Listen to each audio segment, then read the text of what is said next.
League of Legends is a game where the meta is constantly changing. Every patch is different, with certain characters and strategies being deemed the right pick. But there are always bad ideas. Oh, it's the old Samsung brush hide. He saw Bliss come in. Oh, He boy. saw everyone come in. There's an equalizer. Oh, man! No way! First pick Teemo, all AD, no jungler. There are strats that just shouldn't work, but sometimes these insane, idiotic ideas are actually genius. Today we wanted to celebrate the craziest picks, plays, and strategies in League of Legends. Here are the top 10 insane League strats that actually worked.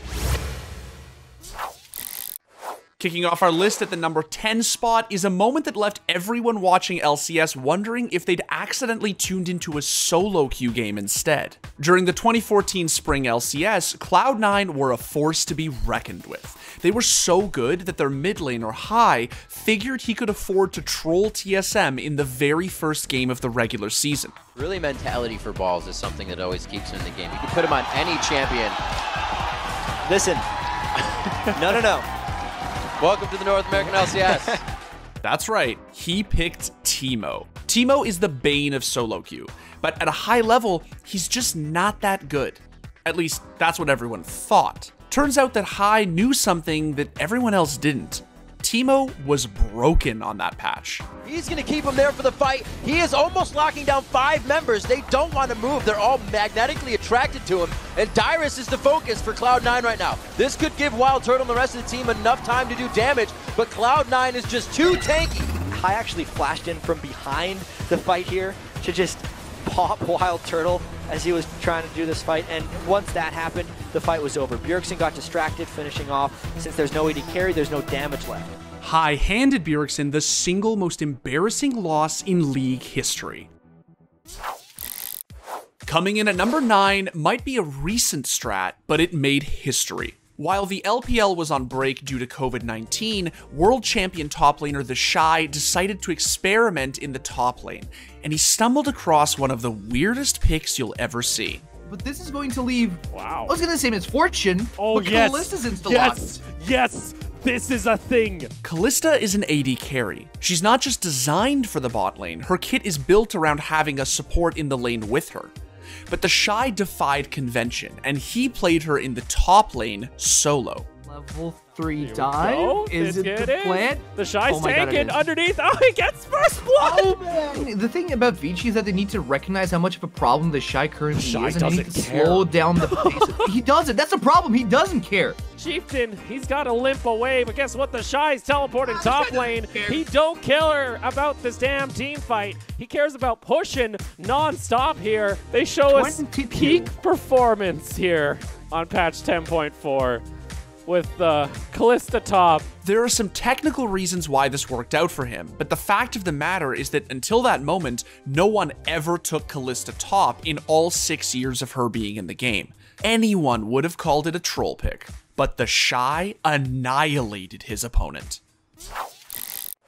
Number 8 on our list shows why creative players will always have the upper hand. You know, the support champion. Oh my god, the Leona, this makes so much sense. Usually, Leona is an aggressive support that delivers pressure in lane while allowing her ADC to snag final blows. But during Game 3 of the quarterfinals at Worlds 2017, Misfits decided to defy expectations and build a slightly more menacing Leona. One more shot as Wolf wants the glitter lands. Bang on the right, barrier comes in again. On to Bang, fight in the jungle still. Here Wolf has it again. Wolf's going down. 2 kills in the bot lane as Misfits pull the trigger. By using the fervor of battle mastery, which is meant for damage dealers, not supports, every single one of Leona's attacks made the next one even stronger. Everyone always says, oh, Wolf gets hit, they're right onto him. Here comes Max Lord too to get a piece of the party. He gets the chance to get in with the shield, and now the assists are going across the map. With this added damage and Leona's natural tankiness, Ignar sliced through SKT and led Misfits to victory by slaughtering the 3-time world champion's bot lane. I mean, who accounts for an 8-stack fervor Leona in a level 1 all-in? I mean, it's insane. At our number 7 spot, we have Kikis's insane Twisted Fate jungle pick. Hold on. Wait a minute. All right, so we got a lock at LeBlanc. Just jungle TF? Blanc's in Already. I don't know what to think about this. Hold on, guys. All right. Speech. Well, the TF is going for the early gank. He went Krebs into red. Now he's going mid. He's got the gold card. Oh, can they kill Bjergsen here? The chains are going to come down. He's dead. First blood going to Kikis with the jungle Twisted Fate. During the semifinals of IEM San Jose, UOL upset TSM, the NA Titans, on home soil. How? Well, they had Kikis and Twisted Fate in the jungle. Kikis flashes in, there is Busy Jackie, gets the 4-man ultimate as well, and now Bardix comes in. What more can they get here? TF once again into the back line. It's only Lost Boy left alive. He'll be closed down. Power of Evil should be able to finish this one off, and there it is. Traditionally a mid laner, Twisted Fate seemed like a crazy pick for the jungle, but Kikis made it work and managed to sneak up on his opponents, ganking and stunning them with ease, leaving TSM in disarray. Well, really well done there to bait in Santorini's a stun card, comes down, there's a hook as well, onto Lost Boy, Evil ultimate coming out, and it is Power of Evil that gets the kill in the end. The only way you stop a team from sieging at this point is if you fight them, but they're too far behind. Dude, they dive straight in there, there's 2 men going down instantly, Kikis gonna go to the back as well, they finish off Bjergsen, and that is the ace, and this is gonna be game number 1 of the semi-final here at the Intel Extreme Masters San Jose, going to the Unicorns of Love.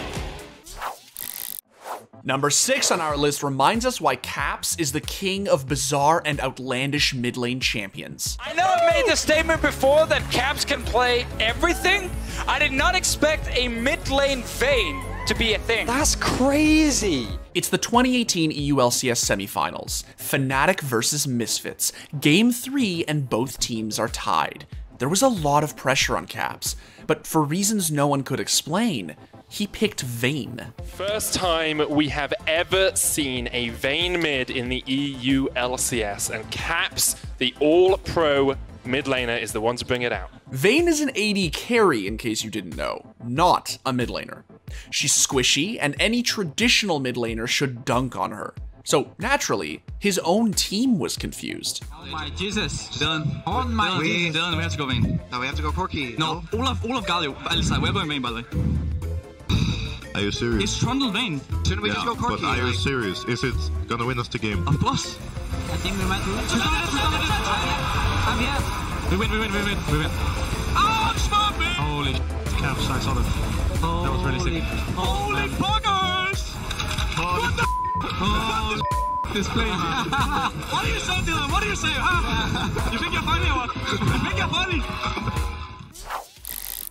At number 5, we have an unusual but straight up broken double support strat. Sona and Tarek sounds like a useless bot lane duo, but it turns out that never dying and having stuns for days is actually pretty good. Vulcan with a good save, but now he could be in trouble himself. His stopwatch going to be doing some work. Hooney's getting away. Clutch Gaming under pressure. They lose 2. Jetson gets the damage. And look how long these fights are going. Originally made popular by TSM Academy, other teams quickly began adopting the strat, most notably Team Liquid, who used Sona and Tarek to devastate Clutch Gaming in Game 5 of the 2019 LCS Summer Semifinals. Sona Tom Kench has been winning lane in these games. Sona Tarek, though. Look at his face! I told you, this is the tilter. Make him play something he is miserable playing. Oh, man. Is that how you win? It was a valiant effort by Clutch Gaming, but Team Liquid show why they're the best team in North America. And look, the strat seems dumb, but what's even dumber is how boring it was to watch and play. Thank God Riot got rid of this shit. League of Legends isn't a game about one player carrying everyone, but our number 4 entry is a strat that enables just that. The gold funnel strat was all about a team making sure one player got all the gold possible, with their teammates usually giving up their own to keep the carry fed. Everyone got in on this, because once you hit a certain point in the game, that carry led you to a free win. But one match in particular should show you just how crazy gold funneling got. Griffin versus SKT during the LCK Summer 2018 regular season. Okay, they get the stun here onto Baker, and he nearly goes down. super low and down. Will go tall. Viper's free hitting. Viper in the back line is looking to do it. Now Tall is going to go down, and it doesn't look like they can do it. Faker's going to get taunted up on the right side too, and that's going to be the end of that team fight as Griffin able to clean up. He is going to be able to get away with that flash shield, but Wolf here with his Zongas. Okay, they have the knock up here though, and that's the taunt. Down goes Wolf. Blank on the run here, and the Cleaver's coming in, the apprehend, and he does get a big knock up, but it's not enough. Viper's still in the back line doing that damage. Tall getting low here is going to be able to knock him down, but it's not enough. Viper's still free hitting, and that should be it. The rest of SKT looking to go down here. Bang will not survive, and that will be your ace as Griffin clean up. It was hard to choose just one of G2's insane off-meta picks from 2019, but we figured that their bizarre comp against SKT and MSI that year should make a pretty good number 3 on our list. It was a high-stakes match, 2-2 with the winner moving on to the grand finals. But for some reason, G2 were still clowning on their opponents with insane champion picks. As the pike cover coming out from G2. Oh, they lock it in! Oh, and we have no idea where the pike is going. It could be mid, it could be top. You want to continue that flexibility. This Syndra could be bot lane I think that Syndra's in the bot lane. I genuinely believe that Syndra is in the bot lane for Perks. Pyke, who is normally a support, went top. Syndra, normally a mid laner, went bot. And sure, that sounds stupid, but those were comfort picks for Wunder and Perks, and they dumpstered SKT. Mid lane. All right, Faker gets caught up by the Bone Skewer. Insta-cast by Cap. 1, 2 dunks for Wunder. He's 4-0. But they've already got one automata. Where is Teddy? Follow his HP bar. Can't flashes up the wall. Teddy's dead. Jankos is in the pit. G2 Esports have been gifted and donated a Baron from SKT. That's a dunk from Wunder. Death from below for the double, for the ace, for the Baron and the base. G2 Esports eliminates SK Telecom. North America face Europe in the MSI Finals. Taking the runner-up spot on this list is the time that the Rocks Tigers drafted Misfortune as, brace yourself, a support. That's the pushing lanes. They actually have done an insta-locked Misfortune. Something really weird. I don't care about my last point. This is an insta-locked Misfortune. Support MF. At the 2016 World Semifinals versus SKT, Rocks Tigers had one goal: to counter the incredibly powerful Zyra support at that time. To do this, the team devised a brilliant plan of drafting Misfortune and Ashe in the bot lane. They can play safe and play aggressive. Ashe arrow? Arrows land on the Wolf, and it's just going to be too much damage too fast. Teleports be damned. Who cares? A 2-on-2 kill for the Rocks bottom lane. How do you beat Zyra? Poke! You outrange it. Now, on paper, pairing two ADCs together is pretty whack. But it turns out Misfortune is really good into Zyra, and even better with an Ashe by her side. Also worth noting is sort of par for the course. Yeah, Wolf getting caught at level 4. Here's the jump in. A few more attacks will do it, and that's first blood. With the flash kick on the bang. That was beautiful, and they make it a double kill for Prey. In fact, it worked so well, they ended up winning games 2 and 3 before SKT were forced to waste a ban on this crazy Misfortune pick. Before that moment, Misfortune was basically irrelevant, but the Rocks Tigers brought her back, and their support strat lives on to this day. MF is picked up. That's that classic counter to Zyra that emerged last year at Worlds with the Rocks Tigers using it. 6,000 HP on Baron, and the Ren stacks drop, so it's the re-engage. Double stun! Contract! Oh, the catch by the Q from the Maokai, but look at the bullet time! Smoothie just eviscerates the backline, gets a double kill on the entire lane! At our number 1 spot is the single ballsiest strat in League of Legends history. Faker's LeBlanc is legendary. In 2015, he was undefeated on the champion, and most teams just banned it so they could avoid dealing with it.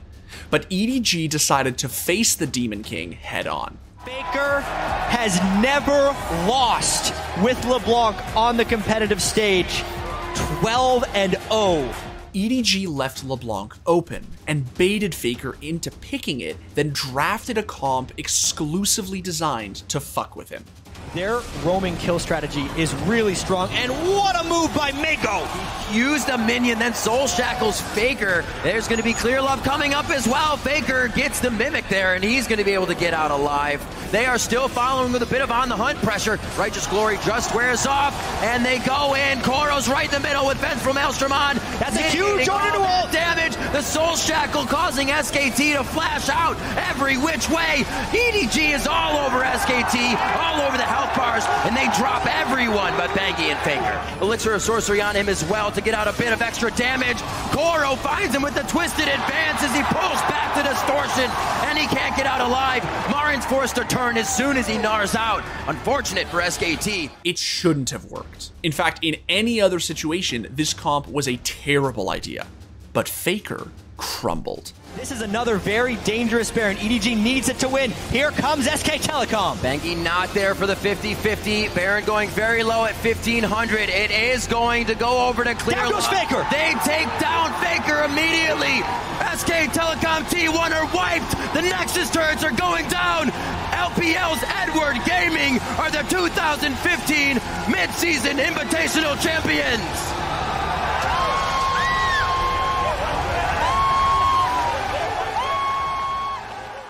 All right, folks, that's our list. Do you think we were insane and missed any strats? Or did our list actually work? Be sure to let us know in the comments, sub to the channel, and remember, always pick Teemo. Your team will thank you for it. Yeah, I know, this is my life now. I'm the theScore Esports resident League of Legends expert. As the resident expert, it makes me really excited to kind of flex my knowledge, you know, about this truly terrible esport. Valorant has killed it. It was dying before Valorant came out, but now it's like dead. Like now it's like straight up dead. Nobody watches or plays League of Legends anymore. Friends, summoners, countrymen, let me your ears. Let me your ears. League of Legends is dead. Long live Valorant. Yeah.